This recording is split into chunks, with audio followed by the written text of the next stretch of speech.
Welcome to the Great Detectives of Old Time Radio. From Boise, Idaho, this is your host, Adam Graham. If you've got a comment, please send it to me. Box 13 at greatdetectives.net. Be sure to cast your vote for the show on Podcast Alley. That's podcastalley.greatdetectives.net. And become one of our friends on Facebook, facebook.com/radiodetectives. Well, it's a new week, and it's time for a new show. We're heading back to January 21st of 1946, and the premiere episode of William Gargan in Ideal in Crime. We'll talk a little bit about the show before we get into it, but I do want to remind you that at greatdetectives.net, I regularly write reviews of detective stories, both modern and classic, as well as articles about Golden Age detective stories and other Golden Age stories as well. These articles are posted every Friday night, and you can also get them automatically synced to your Kindle. You can try that service out free for 2 weeks just by searching for Great Detectives of Old Time Radio in the Kindle store.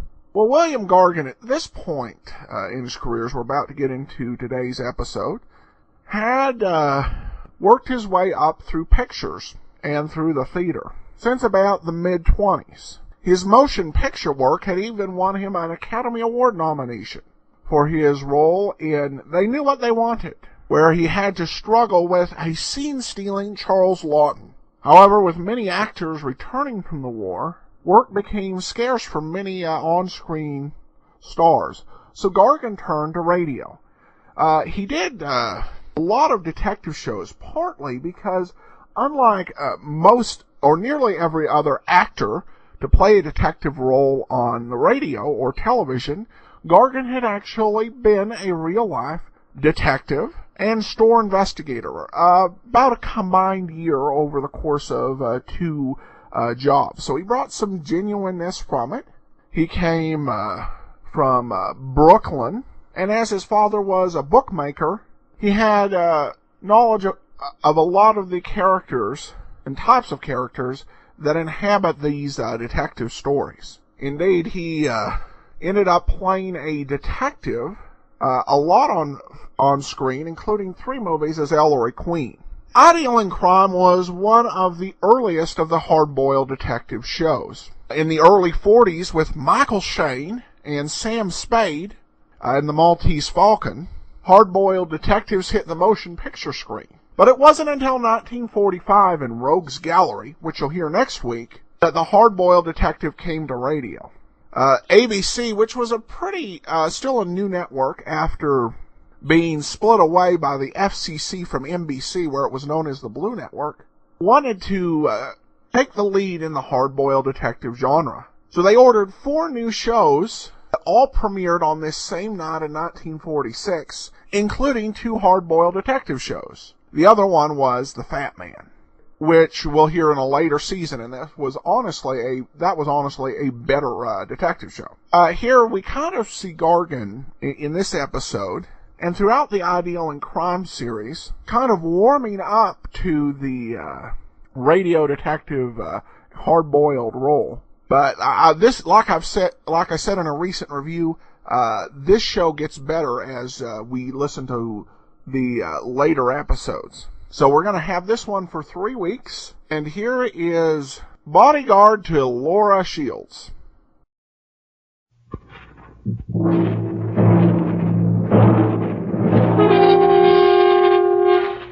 I deal in crime.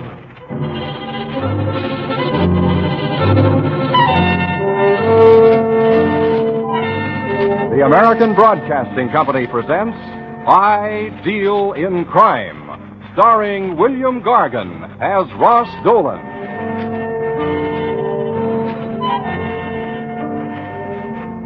My name is Ross Dolan, and in case you're inclined to say so what, pull up a chair and listen to this.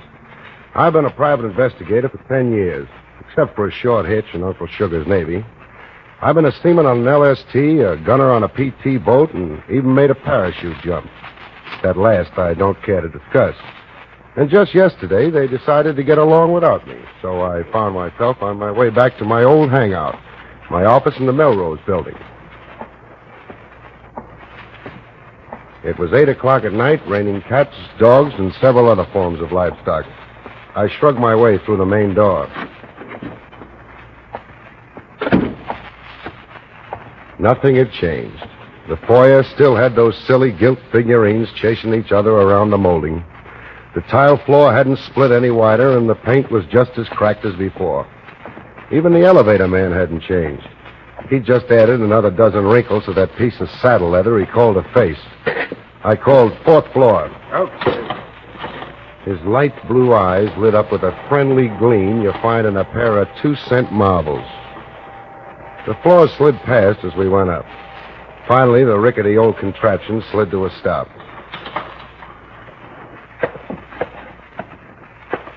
I got out and walked down the hall. I stopped at 404. On the door, I read Ross Dolan, printed in gilt letters, and below it, Private Investigation. I was home again. The cab driver tried to gyp me out of a buck. My shoes had sprung a leak in a puddle, and that granite puss of an elevator man didn't even say hello. Yeah, I sure was home again. I slammed the door and felt along the wall for the light switch. For just a moment, I looked out the window and got a panoramic gander at the town I knew so much about. Underneath all that neon and stucco, it still looked cheap and vulgar, or rich and beautiful, depending on your viewpoint. Right now, it looked cheap and vulgar. I lit the lights. The office was clean, thanks to a note I'd shot the building super a week before. I went through my mail, a couple of personal things, a bill from the Chronicle for my new ad. That's about all. I was about to take off my wet shoes when I heard the elevator grunt to a halt on my floor. Light footsteps came toward me. The door opened.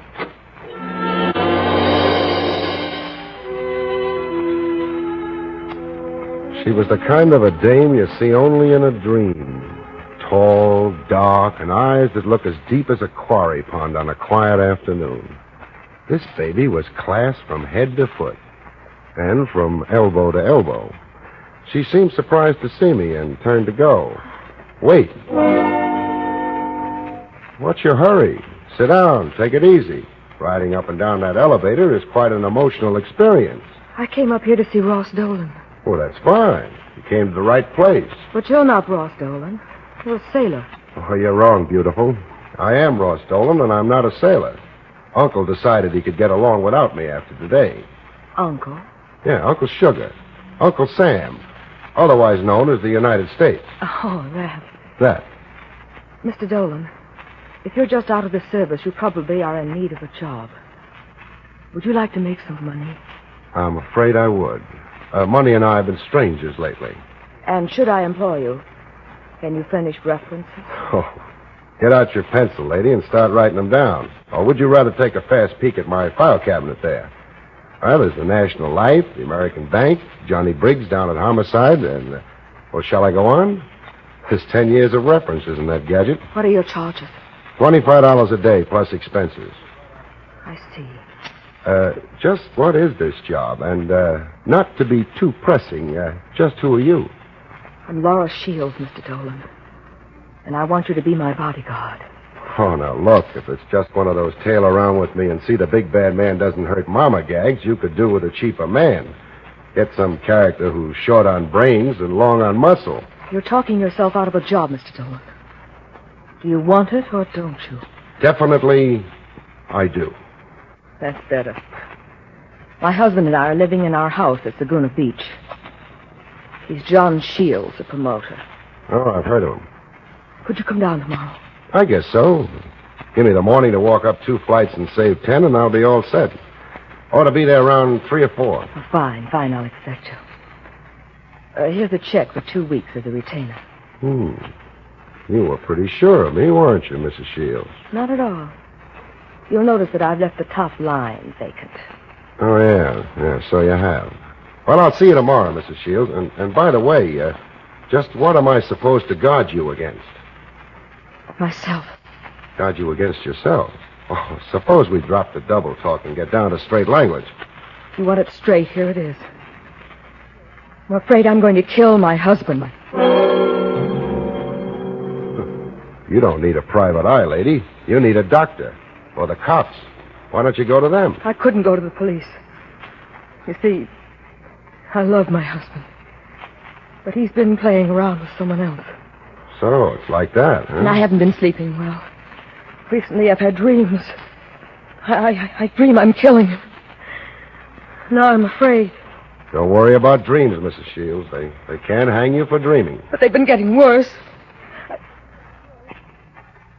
Do you want the job or not? Well, it's okay by me. If there's any killing, it's not my funeral. A very misplaced sense of humor. Yeah, sorry.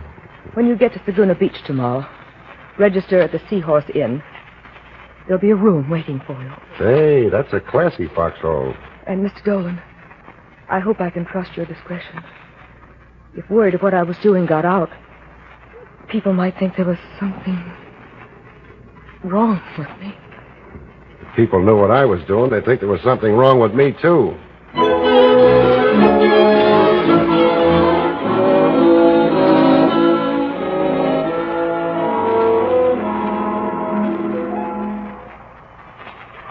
I got to Saguna about 3 the next afternoon. It was a typical coast town. Filling stations, drugstores, hamburger stands, and some kids shivering in their shorts. I asked a question. Where can I find John Shields? His home is on the West Highway. But if you want to see him in person, try Jarvis's Bluebird Inn across the street. Thanks.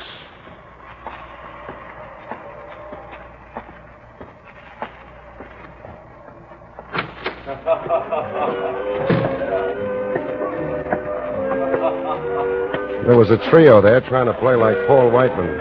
It looked like a pretty fair crib. I walked to a table and sat down. You couldn't miss Shields if you were wearing dark glasses on a foggy night. He was 6'3", wore dungarees and a sweatshirt, and tried to look like a combination of Randolph Scott and Clark Gable. He didn't even come close. But there was something worth looking at. The babe he was gabbing with. She looked the way most Hollywood blondes would give their peroxide to look like. And the guy who bought her waitress uniform certainly had a surveyor's eye. I sat there. I waited. I waited some more. Finally, I got tired of that. Hey, miss. Yes, sir? I'll have a beer, please. Yes, sir. I watched her walk away, and it was better than watching Army's backfield. She came back. That'll be 15 cents, please. You from L.A.? Doing anything tonight? That'll be 15 cents, please. Okay, honey. I'm not only set back on my heels, but my pass has been intercepted and run back for a touchdown. Thank you, sir. This was the babe that Shields was nuts about. He hadn't taken his eyes off her during the whole sequence. I drank my beer, and then I went away from there. I went down the West Highway to look up Mrs. Shields.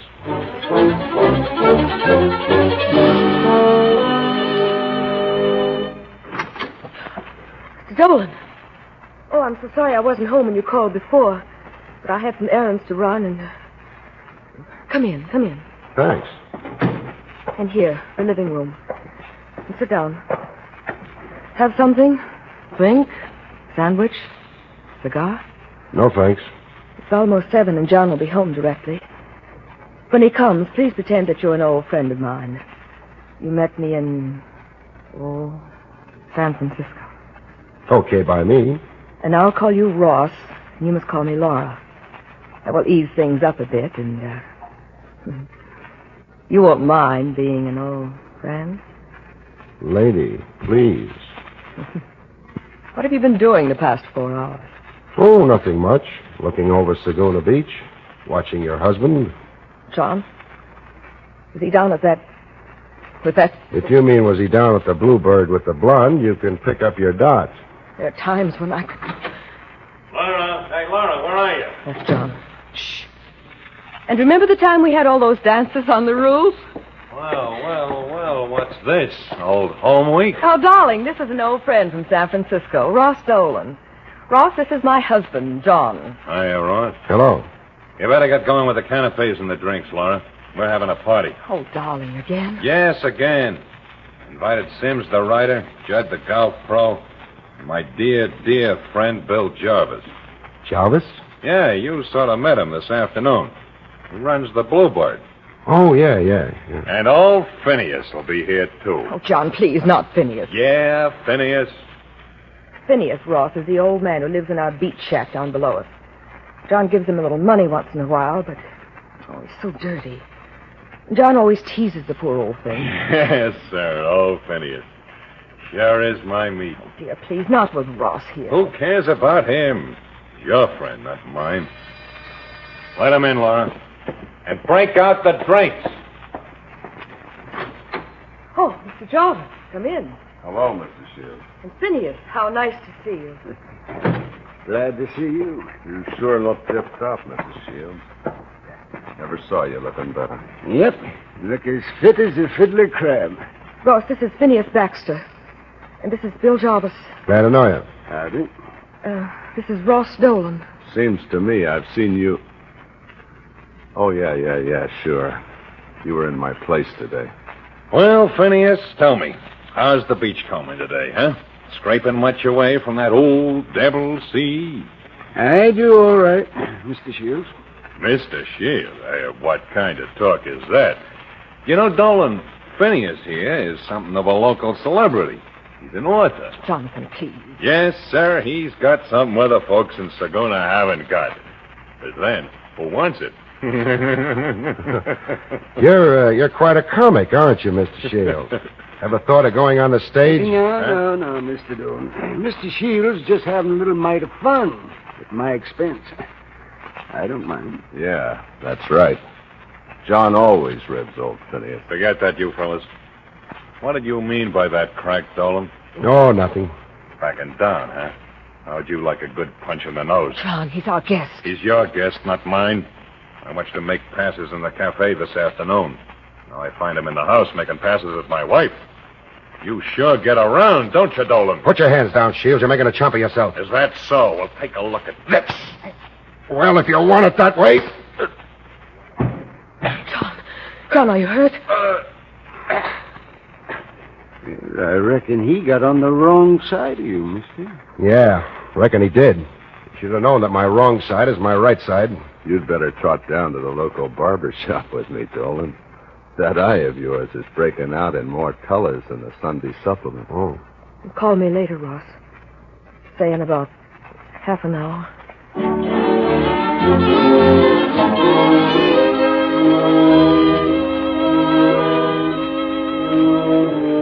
Jarvis and I went down to the local barber. He turned out to be a pretty good Joe.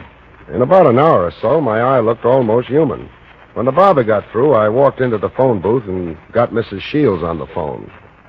Everything is under control, Ross. How's Mr. Shields feeling? A little groggy, I guess. He took the car and went for a ride along the shore. Want me to come up? No, I'm all right. Besides, there might be complications. I'll see you tomorrow. Right. Good night. Good night, Ross. You'd better go to bed.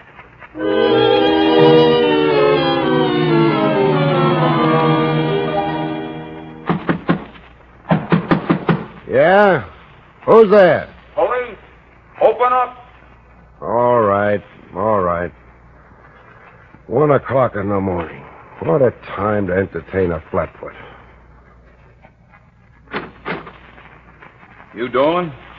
That's what it says down on the register. Get dressed. What for, mister? I just got undressed. Or reverse it, chum. We want you down at the station. Well, that's a novelty. Whatever for, officer? We want to talk to you about a fellow named Shields. Know him? Yep. See him tonight? Yep. He give you the black eye? Yep. Okay, that's all. Come on. What for? I want to talk to you about John Shields. We found him sitting in his car out at Dana Point. Why, the old rascal. Did he have a cubby little blonde with him? We didn't see her. He was sitting there alone, with a bullet hole in his temple. I guess I read too many dime detective stories while I was in the Navy. Because I got the idea that all small-town coppers had red faces and big feet. Tommy Works had neither. He was an ex-homicide man from the big-town police crew. He kept me in his office all night, and believe me, he knew all the questions. So, you're a friend of the family's, huh, Dolan? Yeah, you might say that. Yeah, I might say it, but what I want to know is what you might say. What do you want me to do, Works? Break out my other shop and tell you about my lifetime? Don't get smart with me, Dolan, because we know all about you. I'm blushing in shame. Well, if you are, it doesn't show. We know that you never met the Shields anyplace before. Not until the other day when Mrs. Shields went up to the city and hired you. And, what happened in the second chapter? We wonder why she hired you. Now, Pally, you got me. I was hired to come down here and get a shiner from her husband. See it? He's a good workman. Ever see this before? 32 automatic. Mind if I pick... This is the baby that did it, huh? That's it. Never saw it before. I carry a 38 myself. I know. We found it when we went through your things. You boys don't miss a trick in Saguna, do you? We can't afford to, Dolan. Here, you can take your gun back. I presume you've got a permit to carry it. Didn't you find that, too, when you went through my stuff? Here's something for your book, Sonny. The only fingerprints on the death gun were John Shields. There are powder burns on his temple. That would make it suicide. Maybe. Except I remember that appearances aren't always what they seem to be. Ah, Works, old boy. You've been cribbing from the copybooks again. Okay, smart guy, here's another thing. Don't leave town. Why, I wouldn't dream of it. I love the quiet air here in Saguna Beach. Never mind Weisenheimer. Beat it for now and tell Mrs. Shields I won't need her anymore either. She's waiting outside. Oh, is she your guest, too? You might call it that. And Dolan. Yeah? Keep your nose clean. Oh, I do, pal. That's why I carry this box of Kleenex. Ross, is everything all right? Come on, Mrs. Shields. Let's get out of here. Mr. Works, doesn't he... He doesn't, beautiful. Out. Oh. Does he think it's murder, Ross? Works? He's not sure. Ross, what do you think? Did your husband have a lot of enemies? More than he had friends. Sometimes I think everybody hated him. I've seen old Phineas so angry that he looked positively murderous. I can imagine. What about the blonde at the saloon? John definitely promised me he was through with her. But still... Oh, I'm so confused. Maybe it was suicide after all. Yeah, maybe it was. See you later, beautiful. Ross, where are you going? Where polite ladies wouldn't dream of going. To Jarvis's Bluebird. The Bluebird? What for? Have to see a man. About a woman.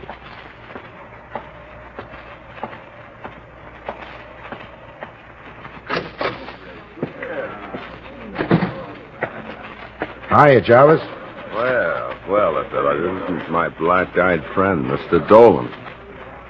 How's the glimmer this morning, Dolan? How does it look to you? It looks like it needs a drink. Have one? Thanks. Luck. And to you. Too bad about Shields, isn't it? Yeah. Mr. Shields is all broken up. He was such a husky guy. Never thought he'd bump himself off. No. Well, he and that blonde were pretty close. Yeah. Very close. I wonder how she feels. Pretty bad, I imagine. No fun, losing your boyfriend. Had it that bad, huh? Looked like Mrs. Shields was on the way out. And, she was in. Oh, what's her name? The blonde? Yeah. Betty Warner. Uh-huh. Where is she now? I, fired her. Uh-huh. Where's she live? I'm, not sure. She moved recently. Why? Oh, nothing. Just thought she might be looking for a new playmate. You work fast, don't you? Why not? Now listen, Dolan. Play off that Warner dame. She's smart. Also, she's, tough.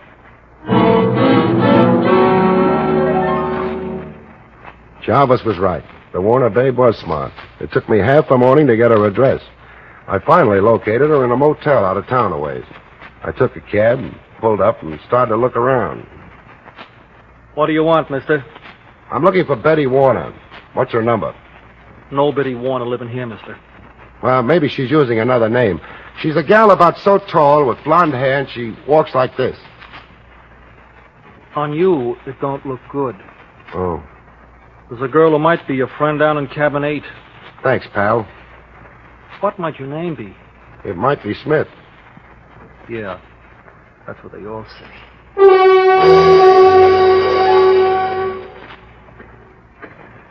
I walked past cabin 8 and around the back. There was a rear entrance, a door with a window. I could look through and see the Warner babe packing like she had 1 minute to make the train. I opened the door and walked in. What do you want? Me? Oh, I just want to make with a few words. If that's what you want, go down to the library, get a dictionary. You can make with all the words you like. But, I want to talk to you. Look, Mr. Dolan, I don't like you. I haven't liked you since you walked in that beer joint and cracked wise. Now get out of here, I'm busy. Leaving town? No, I'm just packing because I like the feel of leather. Did you know that John Shields is dead? He was found in his car at Dana Point with a bullet hole in his head. No, it couldn't. That couldn't happen to him. I told her the whole story, and she sat there chewing her lips like she was wearing chocolate instead of lipstick. In spite of the fear and trembling show she put on, she looked as guilty as... Well, she calmed down after a while, and we talked. We had a drink. We topped that one off with several more. And finally, she promised to hang around town if I promised to keep my mouth shut about where she was. It was a good trade. And pretty soon, I went down to old Phineas Baxter's shack on the beach. It was dark, and he lit things up for me. Yeah. Sure, I hated him, Sonny. I guess I hated him more than anybody in town. You're chatting your way right into the gas chamber. You think I did it, eh? Well, supposing I did. Supposing you just prove that little item. Skip it, Phineas. Why did you hate him? You know why. You saw the way he treated me last night. Well, Sonny, that ain't nothing compared to what really happened. No? You never knew I backed him when he first got to be one of them promoters, did you? Never knew it was old Phineas who put up the money, did you? You never knew they never paid me back a single cent. Shields was quite a guy. He was a thieving rat, that's what he was. And when I went busted and asked him for my money, he stood there laughing at me. And gave me this old shack to live in and $10 a month for polishing his car. Never paid off, huh? John Shields never paid off anybody. And there's something I know about his marriage, too. Hey, what's the matter with the lights? Where are your fuses? They're right outside the door. Well, let's see whether one of them blew out or not. Boy, it's as dark as Hades out. Oh! Mr. Dolan? Mr. Dolan, where are you? Hey, what's going on around here? Turn off that flashlight. No, I won't tell. Honest, I won't.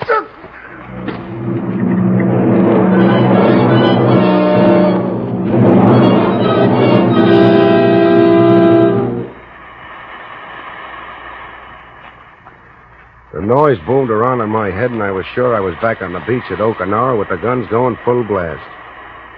Then I opened one eye and sat up in a hurry. I looked for old Phineas and found him lying on the sand next to me. Somebody had used an iron bar on him. He wasn't so nice to look at. I tried to remember what had happened just before the lights went out and remembered only one thing. Phineas saying, "There's something I know about his marriage." My gun was gone, but I still had my flashlight. I looked over Phineas's place very carefully. Oh, very carefully. And found what I was looking for. Also, the old man's gun, which was something else I wanted. I staggered back downtown and made a long-distance phone call. Then I went on an errand.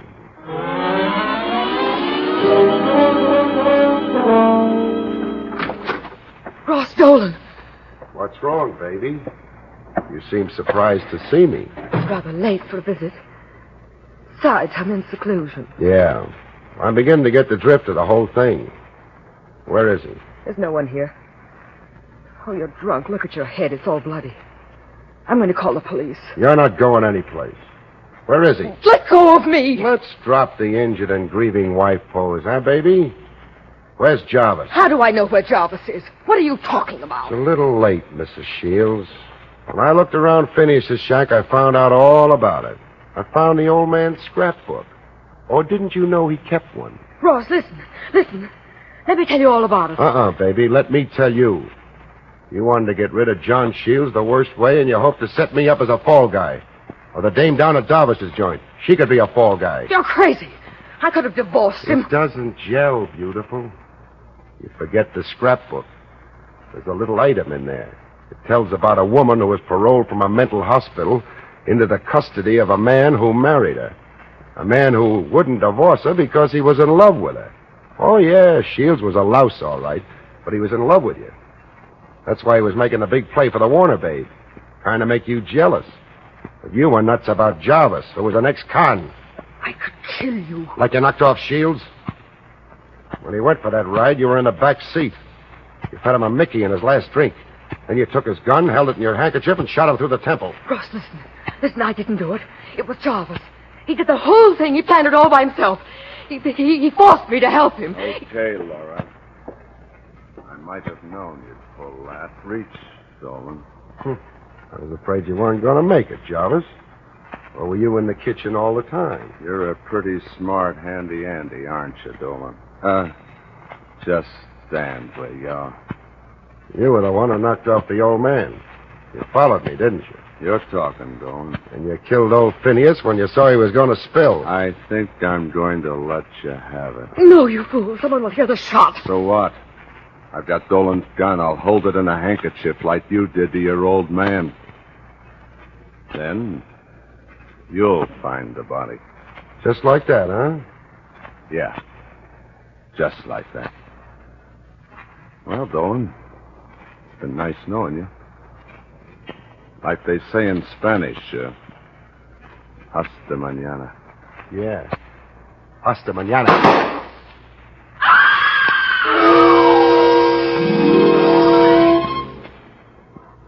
I was watching that trigger finger, and when it started to whiten, I hit the floor, heaved sidewise, and gave it to him with the old man's gun. His bullet splashed into the carpet at my feet. I shot him through the heart. Hasta mañana always means until tomorrow, except there'll be no tomorrow for Jarvis. His light was out for keeps. Well, after I turned Laura, screaming and kicking, over the works down at the station and got myself cleared of any possible charges, I got a little sick of Saguna Beach and thought I'd powder back up to the city, stopping along the way for one or two, and listen to a little music, even if it did come from a jukebox. Well, it was more fun listening to those corny pop tunes than you'd imagine, because I picked up the blonde Betty Warner and took her along. And you know something? She wasn't nearly as tough as you'd imagine. Good night, folks.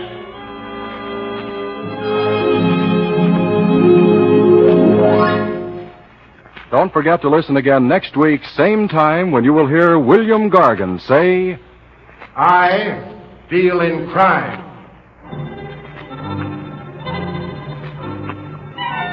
I Deal in Crime, starring William Gargan as Ross Dolan, is a special presentation of the American Broadcasting Company.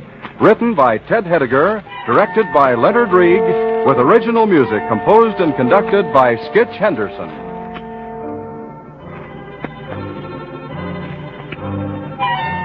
Dresser Dahlstead speaking. I Deal in Crime came to you from Hollywood. When it comes to the business of making music, we know one fellow who's dean of them all. It's Paul Whiteman. Paul has picked some songs that have proved they're here to stay, the top tunes of yesterday. It's a show you'll enjoy called Forever Tops. This is ABC, the American Broadcasting Company. Welcome back. Interesting to note that they also, in this episode, kind of played the returned veteran angle that Let George Do It, which would premiere later in 1946, also played off of. When researching the series, one thing I actually came upon was a note Jim Widner, in his commentary, thought that Gargan lacked energy. And I could kind of see this. I don't think it was horribly weak. I don't think Gargan as an actor was ever really this sort of intense character. That wasn't his usual characterization. But definitely he did need to step it up a bit.